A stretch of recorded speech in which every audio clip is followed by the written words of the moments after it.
Hello, beautiful people. Today we're going full tilt joy. Welcome back to the Lulu Essey podcast. I'm Lulu, and this week we're talking about creativity and mental fitness. And I promise you, this episode is going to feel like throwing open every window in your space and letting fresh air flood in. We're going to speak openly about the AI elephant in the room. We're going to reframe what creative blocks actually are. And we're going to talk about why your brain needs creativity to stay healthy. And I'm going to invite you into what might be the most playful experiment you'll try all week. And here's the thing I want to say right up front. This episode is not just for people with creative in their job title. This isn't just for designers and writers and artists. This is for every single human listening. Because you are creative. Whether you realize it or not, you are human, and that makes you creative. Let's make our first act of creativity sharing this episode. How can you share it creatively? Drop it in a voice note. Text it with screen effects. Attach the link with your favorite or your most cringed GIF. Whatever. Just get creative and share. Okay, let's address something I know is on many of your minds. AI and creativity. I'm going to be direct here. I am a tech optimist. I believe in the potential of technology to be a partner in what we're building. And I also see the very real and very valid concerns.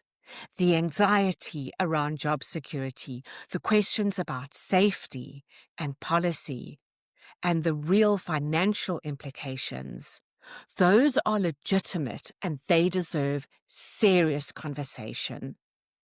But that's not the conversation we're having today.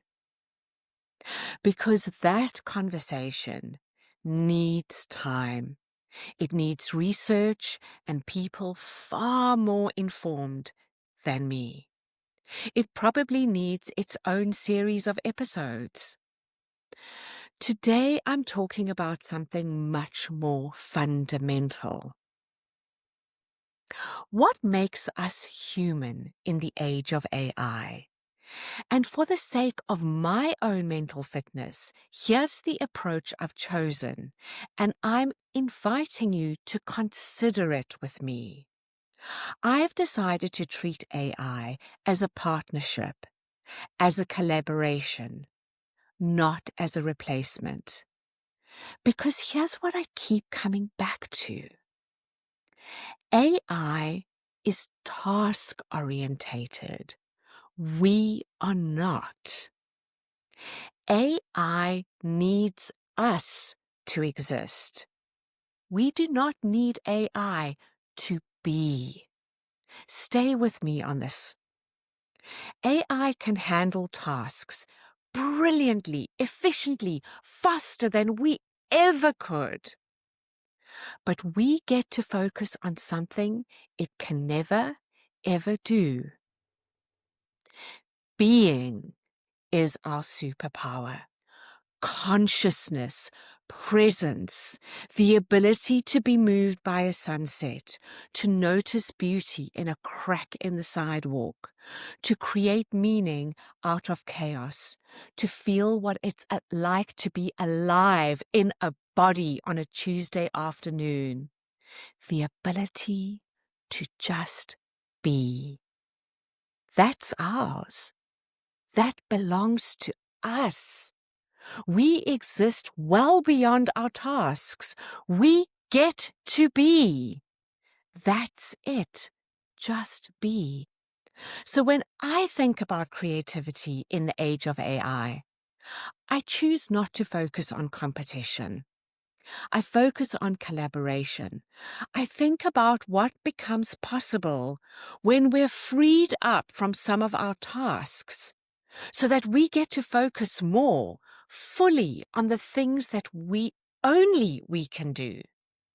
The noticing, the being, the wondering, the presence, and what it means to be a truly conscious being. And that brings me to what creativity actually is. Because I think we've made it way too small and way too exclusive. When most people hear the word creativity, they think painting, writing, design, music, the arts. And yes, of course that's creativity. But it's so much more than that. Making a cup of tea can be a creative act. Creativity can be solving a problem at work in a way no one's tried before. It can be figuring out how to talk to your teenager when the usual approach isn't working. It can be rearranging the furniture because something about the energy in the room feels off. It can be choosing what to wear in the morning and putting something together that expresses who you are. Like today, I'm in sparkles. Creative accounting, creative problem solving, creative approaches to your finances, your relationships, your life. If you've ever found a new route home when traffic was really bad, you were being creative. If you've ever looked at what's in your fridge and figured out how to make a meal without a recipe, you were being creative. So I'd love to ask you, where did you create today without even realizing? What was your moment of creativity? Creativity isn't something you have or don't have. It's something you are. It's something you do. It's a way of being in the world. It's noticing, experimenting, playing, being willing to try something, even if you don't know how it will turn out. And here's why this matters so much for your mental fitness. Creativity literally rewires our brain. When we engage in creative acts, even micro ones, even tiny moments of novelty, we're creating new neural pathways.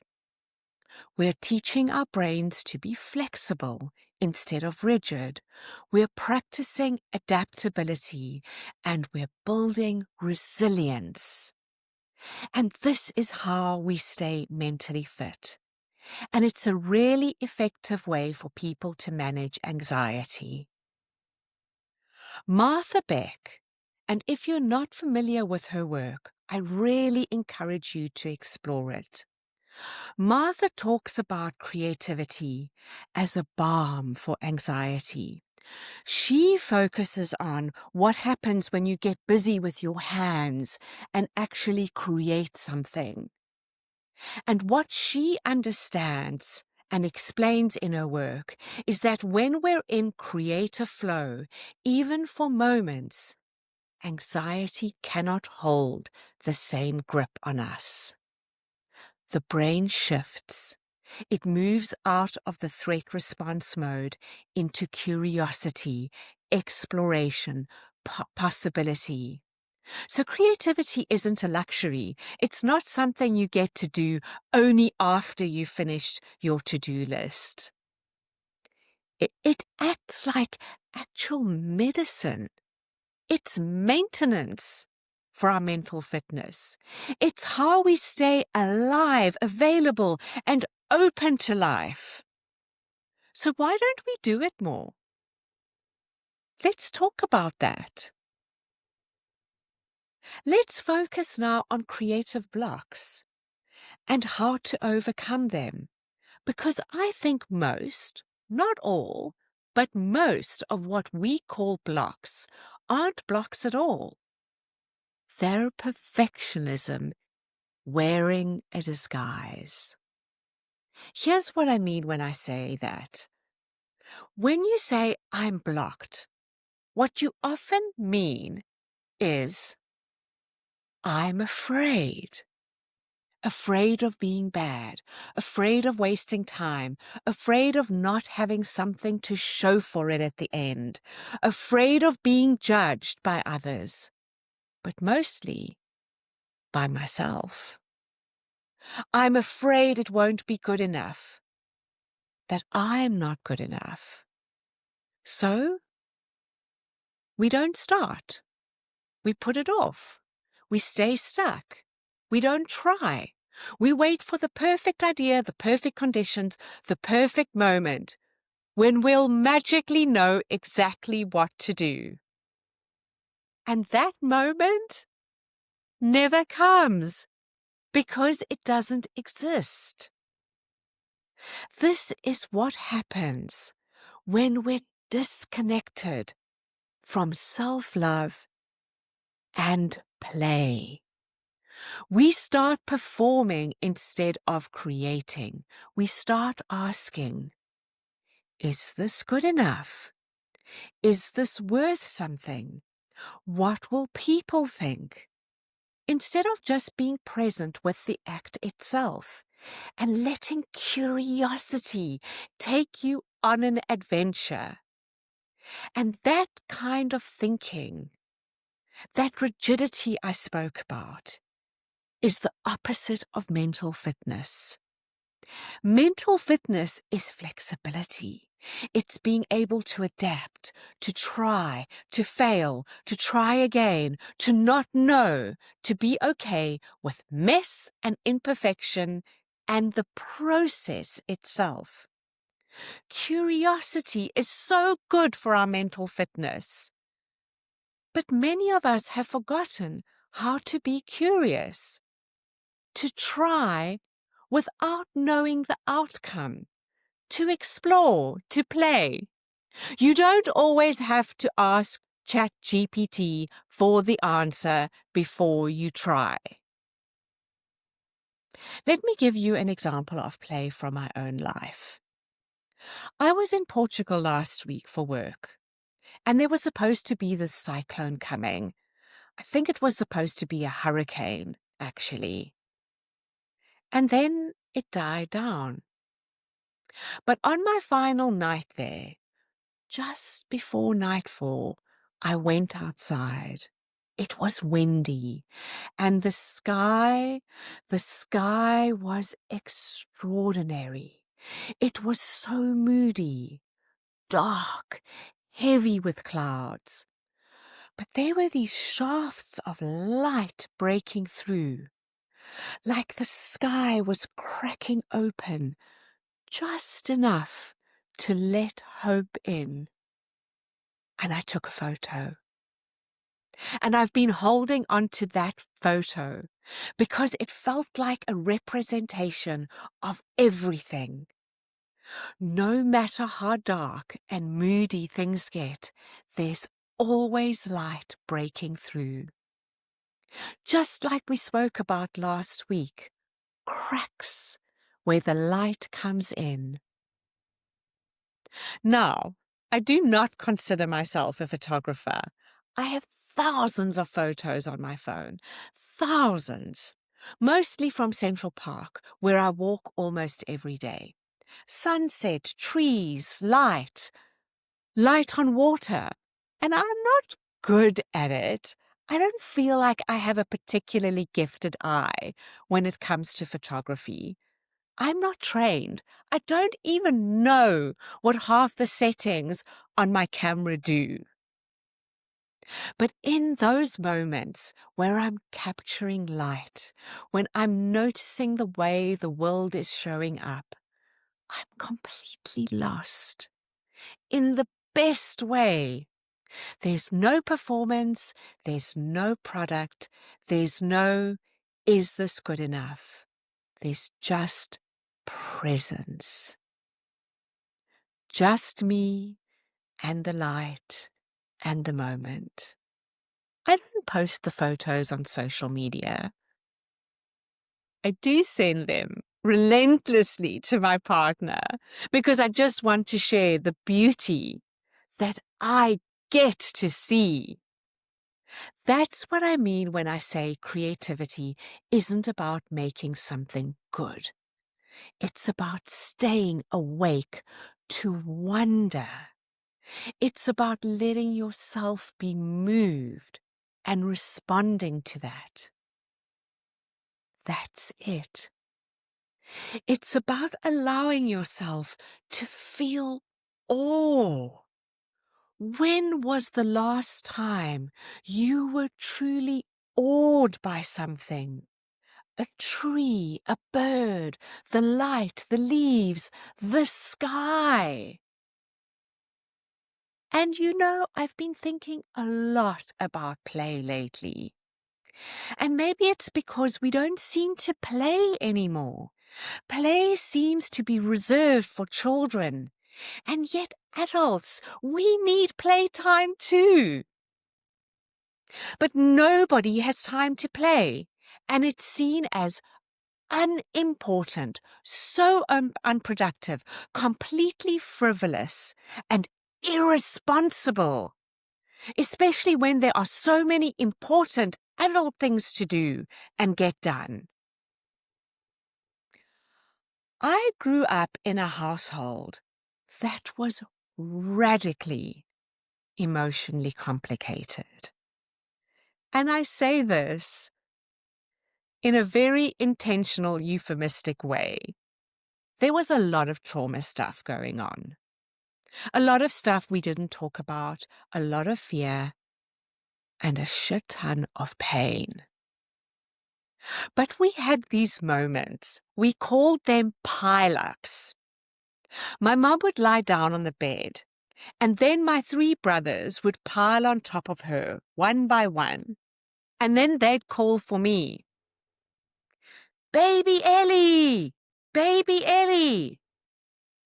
Yeah, Ellie as in elephant, because apparently I was a chubby kid. And I'd come running from wherever I was, and I'd climb on top of the pile like the literal cherry on the cake. And we'd all just end up in this heap, laughing so hard we could hardly breathe. Now, was there a sting in that nickname? Yes, there was.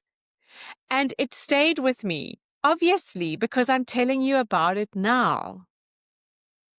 But here's what I remember more than the sting. The laughter, the joy, the fact that in the middle of all that difficulty, all that emotional weight we were carrying, we find these tiny pockets of play. These moments where we were just together, present, silly, free. Those moments became anchors for me. They still are today. They weren't big, grand, and they didn't happen often. Actually, they were very rare, but they mattered so much. So let me ask you, when was the last time you played like that? Not played a game with rules and winners and losers.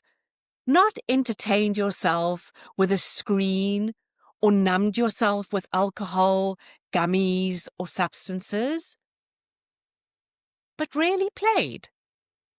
I don't know, jumped on the bed, had a pillow fight. Get completely lost in something without checking the time, without producing anything, without it meaning anything other than the joy of doing it? For most of us, the answer to that question is, I can't remember. And I think that's part of why we feel blocked. Because we've forgotten how to do things just for the sake of doing them, for the fun, for the joy, for the pleasure, to allow life to flow through our veins. We've forgotten that the point of creativity is not the product. It's the aliveness we feel in the process. And we've forgotten that we don't have to do this. We get to do this. We get to do this. And yet we are so stingy with ourselves, so busy being responsible and doing adult responsible things. Maybe we just need a little reminder that there is time and space for both. So here's what I'm inviting you into. Not as homework, but as play, as an experiment, as a way of shaking things loose. I invite you to disrupt one automatic pattern. And here's what I mean. We are creatures of habit. We do things the same way every day, often without even realizing it. We take the same route to work. We make our coffee the same way. We brush our teeth, starting on the same side. And there's nothing wrong with that. It's actually efficient and it conserves mental energy. It helps us get through our days. But here's what also happens. Our brains fall asleep a little. We go on autopilot, unconscious. We stop noticing. We stop being present. So here's the game. Disrupt something. Take a different route home. Even if it's longer, even if it doesn't make logical sense. Especially if it doesn't make logical sense. Just take a different way. Make your coffee differently. Use the other hand. How many different ways can you make a cup of tea? Can you turn that daily automatic act into a moment of presence and play? Walk a familiar path backwards. Rearrange something small in your space. And I love this one. Brush your teeth with your non-dominant hand. It really doesn't matter what you do. What matters is that you're choosing to do something differently, just for the sake of experiencing it differently, for the sake of waking up and being present to life. And here's what happens when you do this. Here's the neuroscience. Your brain wakes up. New neural pathways fire. You become alert again, and you notice things you stopped seeing. You're present. This isn't about being more creative in some grand artistic sense. This is about staying flexible, curious, alive. When we disrupt automatic patterns, we're practicing the mental fitness that keeps anxiety from calcifying. We're reminding our brains that there are always options, always other ways, always possibilities we haven't considered yet, because creativity isn't separate from mental fitness. It is mental fitness. And it's one of the most powerful ways of managing anxiety and staying mentally strong. It's one of the ways we stay resilient and how we maintain hope. How we remember that we're not just task-completing machines, grinding through our to-do lists. Give those jobs to AI. We're conscious beings. We're here to notice, to wonder, to play, to create meaning, to be in awe, to feel the magic of life.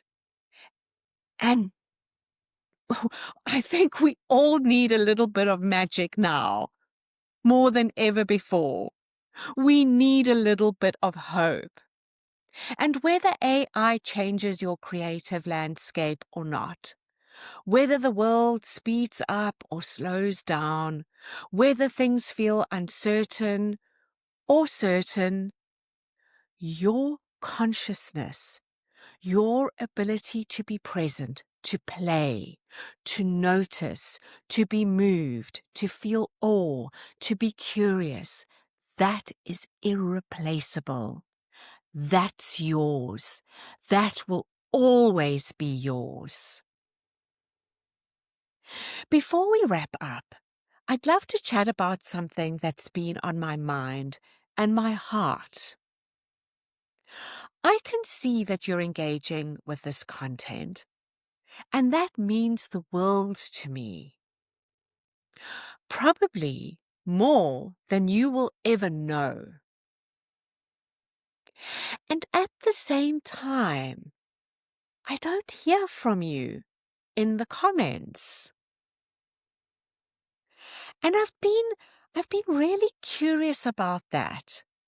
And I've sat with it, and I've moved through the is it something I'm doing wrong part. I've got to the other side of that. And still, I'm super curious. Human behavior fascinates me. Maybe you don't feel like you need to comment. And that's truly, completely okay. Maybe you're taking this in quietly, letting it land, carrying it in with you into your life. And that's beautiful. And that's exactly how it should be. There's absolutely no obligation. But if you feel moved, if something in this episode or any of my episodes landed, if you tried the game-changing route, something surprising happened, if you remembered your own pile-up moment or your own moody sky photo moment, I would truly love to hear about it. I'd love to connect. Not because I need you to perform engagement or prove you were listening, but because there's something about sharing these moments that makes them grow, that makes the joy bigger, that reminds us we're not alone in this. So come play in the comments if you want. Tell me, what's your moody sky photo moment? What's your pile-up experience? What's the most ridiculous way you disrupted a pattern this week? Let's see if we can make the comments section as joyful as this conversation has been. Let's make it playful. Let's make it fun. Yes, let's make it ridiculous. Because that's what this is really about. It's not about performing. It's not about being perfect. Just showing up, being present, playing. And if you prefer to stay quiet, I honor that too. So here's your invitation for this week. Play. Disrupt one automatic pattern. Notice what happens. Notice how your brain wakes up, how you feel a little more alive, a little more curious, a little more like yourself. You can also watch this episode on my YouTube channel, where you'll find little shorts with tiny bits of inspiration. Invite others to play by sharing this episode with them and leave me a review. I'd be so grateful. What comes from the heart reaches the heart. And today, this comes with the reminder that you are creative, not because of what you make or what you produce, but because of how you notice, how you show up, how you choose to be present with your life. Even the small moments, even the automatic ones. Consciousness is your superpower. Use it. Until next week, stay creative, stay curious. This comes straight from my heart to yours.